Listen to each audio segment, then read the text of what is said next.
Esta conferencia comienza con Gálatas el capítulo 3, el versículo 11. Y que por la ley ninguno se justifica para con Dios es evidente, porque el justo por la fe vivirá.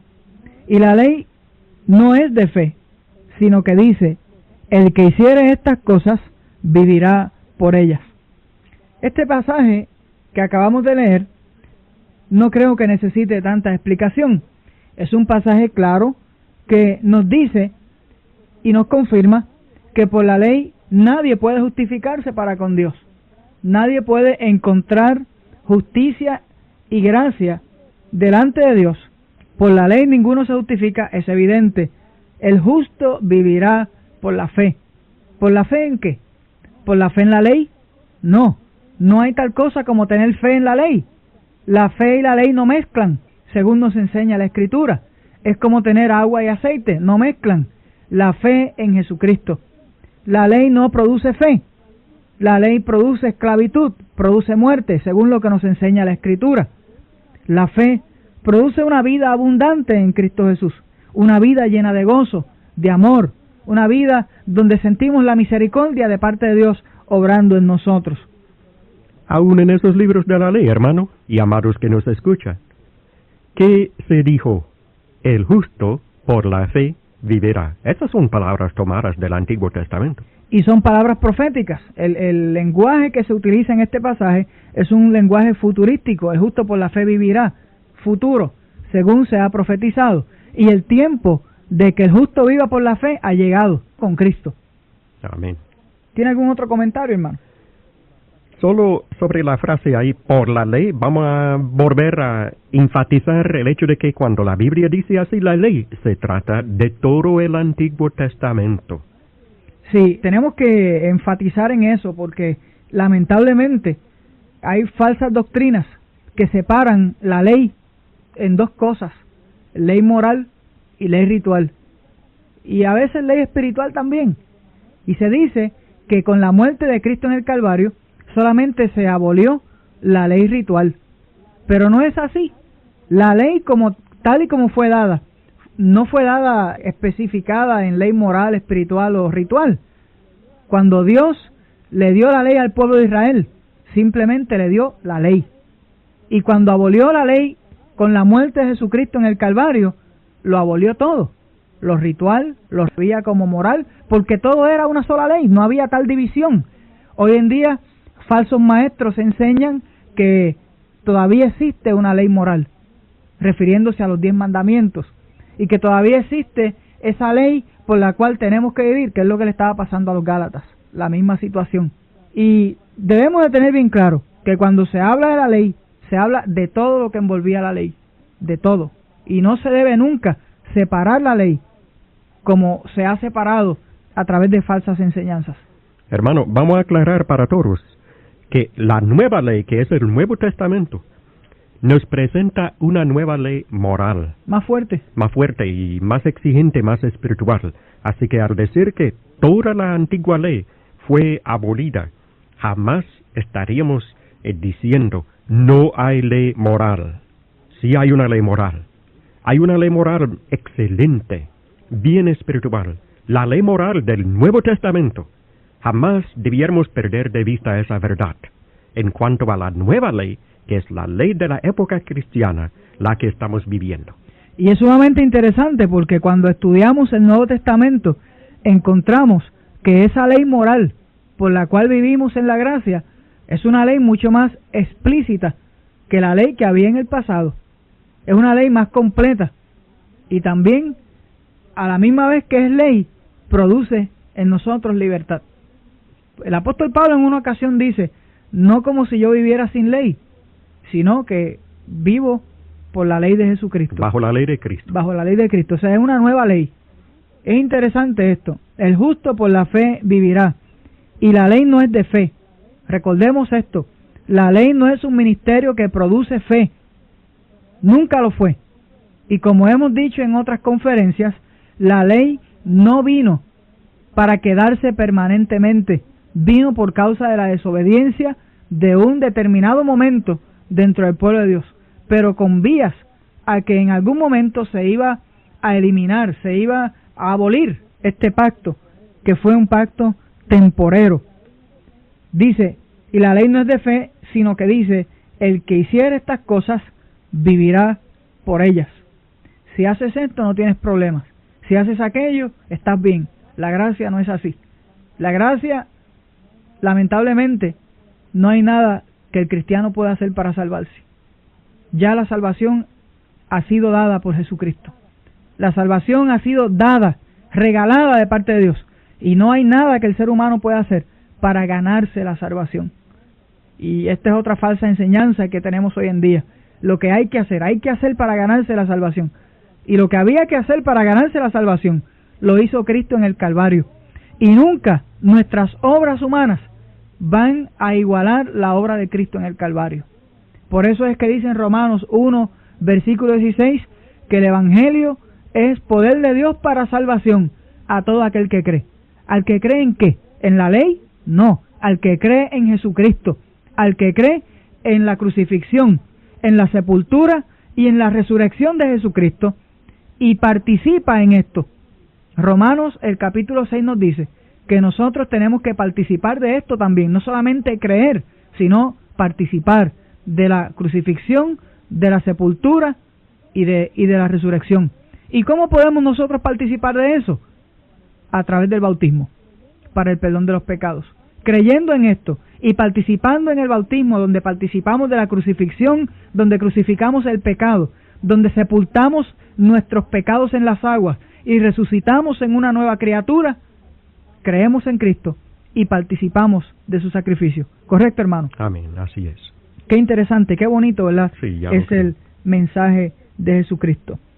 Dice el versículo 13, Cristo nos redimió de la maldición de la ley, hecho por nosotros maldición, porque está escrito, maldito todo aquel que es colgado en un madero. Interesante, este versículo nos confirma lo que acabamos de decir. La ley no es de fe, producía en lugar de fe maldición, producía intranquilidad, producía descomunión del hombre con Dios. Por eso dice, Cristo nos redimió de la maldición de la ley. Se hizo por nosotros maldición, porque Él padeció en el madero. Y en aquel tiempo, la muerte del madero era como hoy en día la silla eléctrica. Los peores criminales hoy en día mueren en la silla eléctrica. En aquel tiempo, los peores criminales morían en el Calvario. Cristo se hizo maldición, padeciendo en el Calvario, para que hoy usted y yo, mi estimado amigo, tengamos libertad. No ensuciemos esa liberación, no ensuciemos esa libertad obedeciendo a la ley como le pasaba a los Gálatas. Los Gálatas estaban ensuciando el sacrificio de Cristo, estaban invalidando el sacrificio de Cristo, sometiéndose de nuevo a la ley, a las obras, al querer hacer. Hoy en día muchos que profesan seguir a Dios pisotean el sacrificio de Jesucristo en el Calvario, cuando se someten a las obras muertas de la ley, a las obras muertas de mandamientos de hombres, de enseñanzas falsas que se presentan con base en el Antiguo Testamento o basadas en la ley antigua. Tenemos que estar bien seguros de que le servimos a Dios en gracia a través de Jesucristo. Amén. Porque Él nos ha redimido de esa maldición que era en contra nuestra. El versículo 14 dice, para que en Cristo Jesús la bendición de Abraham alcanzase a los gentiles, a fin de que por la fe recibiésemos la promesa del Espíritu. En Cristo Jesús, los gentiles hemos alcanzado la bendición que alcanzó Abraham. Así que somos copartícipes con Abraham de aquella bendición que Dios le dio por él tener toda su fe puesta en Jesús, toda su fe puesta en Dios, mejor dicho. Abraham fue bendecido por la fe y nosotros hemos recibido la promesa del Espíritu también por la fe. No la hemos recibido por la ley. Aquellos primeros cristianos que se nos presenta en Hechos el capítulo 2, el apóstol Pedro les predica, les habla, les redarguye, les convence de pecado y luego les dice, arrepentíos y bautícese cada uno en el nombre de Jesucristo. ¿Para qué? Para el perdón de los pecados. Y recibiréis el don del Espíritu Santo. El don del Espíritu Santo. Esa es la promesa. Esa promesa no vino por la ley. Esa promesa vino por la fe. Esa promesa, mi estimado amigo y hermano, puede llegar a su vida por la fe, pero nunca llegará por las obras de la ley. Hermano, usted ha recibido la promesa del Espíritu. Usted mismo. Sí. ¿De qué manera? Obedeciendo al Evangelio, sometiéndome a la palabra de Dios, obedeciendo a lo que me dice el Nuevo Testamento, creyendo en Jesucristo, mi Salvador. Está lleno del Espíritu. Correctamente. Y todos nosotros que vivimos por la fe. A capacidad, diría yo. Bien. Sí. Y todos, ¿verdad? Como usted acaba de mencionar, todos los que vivimos por la fe, estamos llenos del Espíritu. Lo que sucede, hermano, es que este es un tema aparte, que merecería un estudio adicional, un estudio más profundo. La gente pues le ha dado una mala interpretación a lo que quiere decir estar lleno del Espíritu. Y se piensa pues que estar lleno del Espíritu es estar en un éxtasis, en una continua emoción, y eso no es estar lleno del Espíritu. Estar lleno del Espíritu es conocer la voluntad de Dios en su palabra, estar lleno de las abundancias espirituales que Dios nos tiene y nos traza en su palabra. De la sabiduría, de todo el conocimiento. Juan el Bautista ninguna señal hizo, sin embargo estaba lleno del Espíritu Santo desde el vientre de su madre. Exacto. Y nosotros también estamos llenos del Espíritu y tenemos la promesa. Y diría yo que somos el prototipo de Juan el Bautista. Bien. Que no hacemos ninguna señal, pero estamos llenos del Espíritu de Dios. Las señales ya se hicieron. Es correcto. El Evangelio ya fue confirmado, ya fue revelado una vez para siempre. Bueno, ver 15. El 15 dice, hermanos, hablo en términos humanos. Aquí Pablo está haciendo uso de sus facultades de ley, de su sabiduría intelectual. Dice, un pacto, aunque sea de hombre, una vez ratificado, nadie lo invalida ni le añade. Quisiera explicarnos, hermanos, esto de una vez ratificado, nadie lo invalida ni le añade.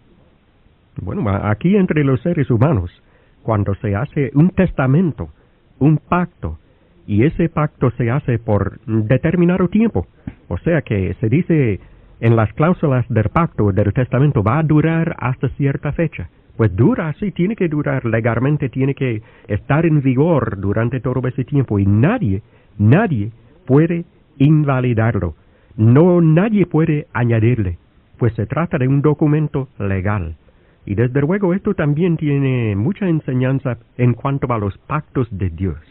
Él ha hecho los pactos, hizo el pacto con Abraham. Nadie podía invalidar ese pacto.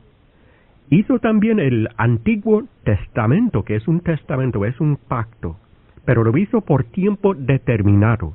Durante el tiempo que estaba en vigor, nadie tenía derecho, espiritual o legalmente, de cambiar ese pacto de Dios. Y ahora tenemos el Nuevo Testamento, que también va a durar hasta la segunda venida de Cristo. Esta es una característica de los testamentos o pactos. Nadie tiene derecho de invalidarlos una vez ratificados. Lo interesante en los pactos de Dios es que el hombre sabe cuándo comienzan, pero no sabe cuándo Dios los va a terminar. A menos que Él nos lo haya explicado. Es correcto, ¿verdad? Y vamos a estudiar en la Escritura, si estudiamos toda la Biblia, vamos a ver pactos donde Dios ha determinado el comienzo y el final de ese pacto. Sí. Pero también vamos a ver pactos como el de la gracia, que sabemos que comenzó con Jesucristo, con su muerte en la cruz del Calvario. O sea, vamos a poner un ejemplo, hermano.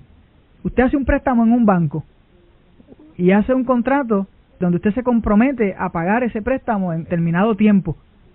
Pasó ese tiempo, digamos que fueron 36 meses. A los 36 meses, usted dio el último pago de ese contrato. Qué interesante sería si en el mes número 37 el banco viene a cobrarle a usted y le quiere seguir cobrando porque usted tenía un pacto. ¿Usted no cree que es absurdo? Absurdo, no se lo dejaría. ¿Verdad? Usted no pagaría eso, no. Porque ya ese pacto fue abolido. Usted dio el último pago de ese contrato. Hermano, ¿y por qué hoy en día queremos seguir mirando la ley si ese pacto fue abolido también?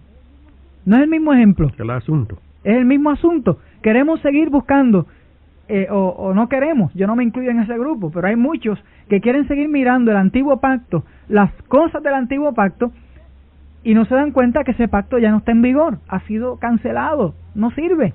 Tiene un sello que dice cancelado, y no podemos vivir por ese contrato, por ese pacto antiguo. El versículo 16 dice: ahora bien, a Abraham fueron hechas las promesas, y a su simiente.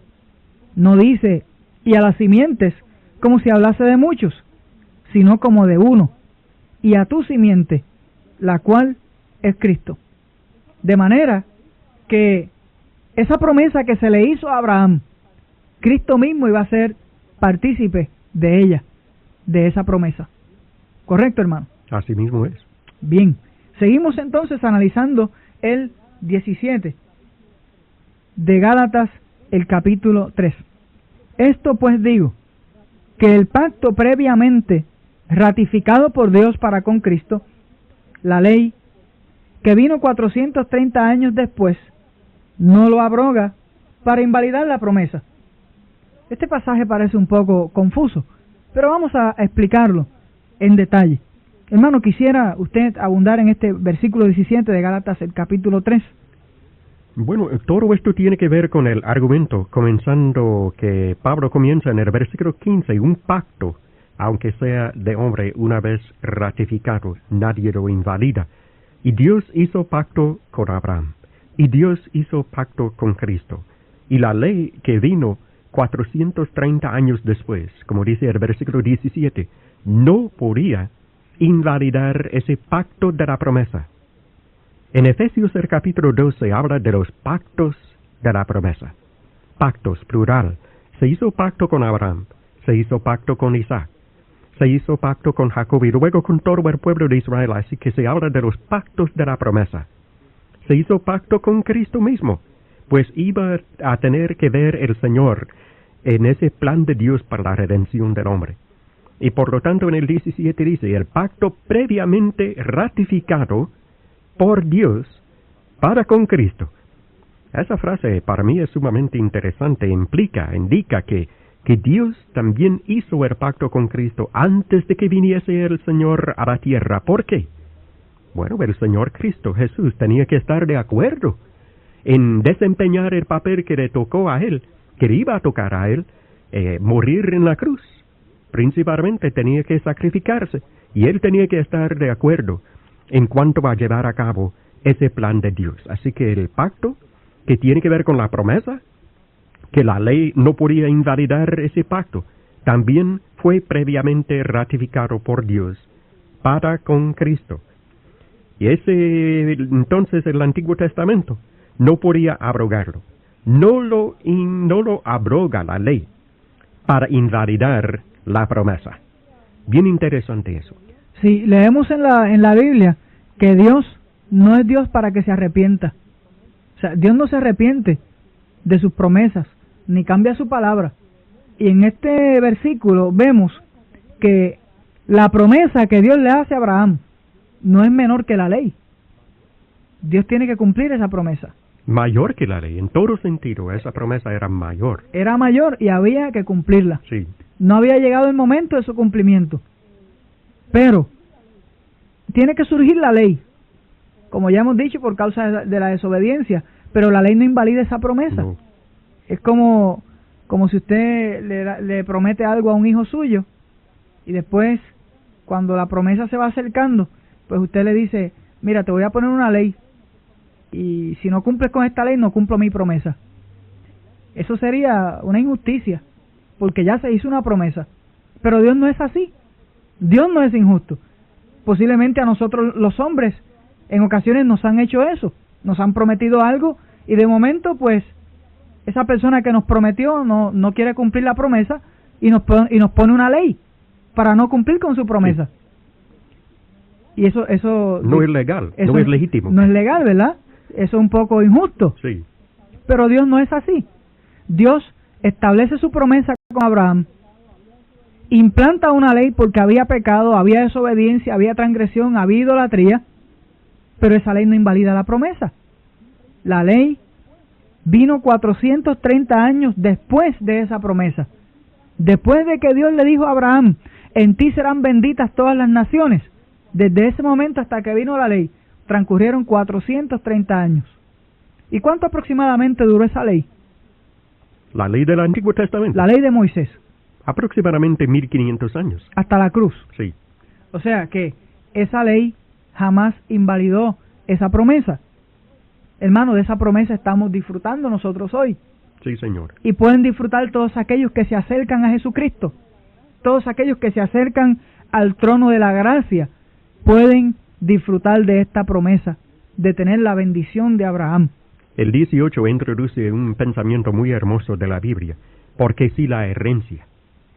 Siempre me ha gustado el estudio del concepto de herencia espiritual, pero porque si la herencia es por la ley, ya no es por la promesa. ¿Qué le parece?